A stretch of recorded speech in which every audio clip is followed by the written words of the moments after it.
As an organization, we will spend sometimes a considerable amount of money on hardware in order to run our businesses.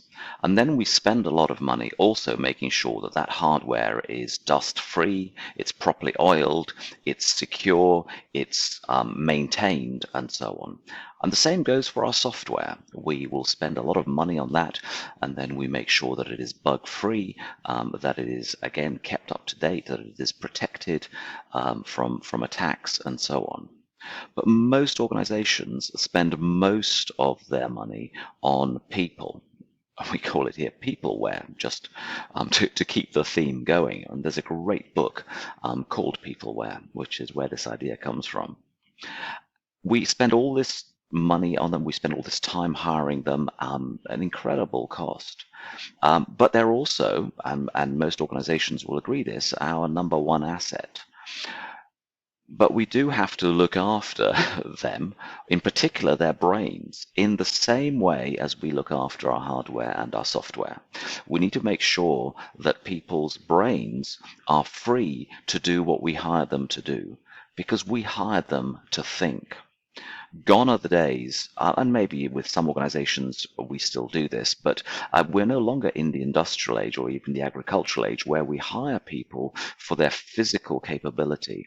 We hire people now for their intellect, for their ability to think, for their ability to problem solve, for their ability to innovate, because almost anything that we do requires us to be thinking and moving forwards. It is very rare that we have a plan in place that we can follow blindly without thinking.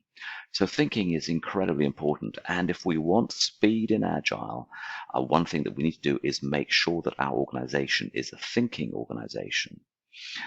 In the part of this pathway, we're going to take a little bit of time to look at the neuroscience of problem solving in particular, and look at what we can do inadvertently to arouse the threat radar, the amygdala, in the human brain. And by doing that, what we do is we cause the brain to close down and not perform as well. It's the equivalent of not putting oil into the machinery. It's the equivalent of allowing bugs to run free through our software.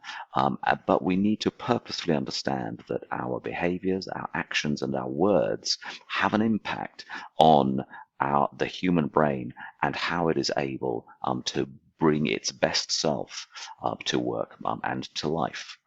So we'll spend a bit of time on that in a future video, but just to help us understand that all that Agile is trying to do and all that the frameworks are trying to do is to create that space where the people doing the work are able to think.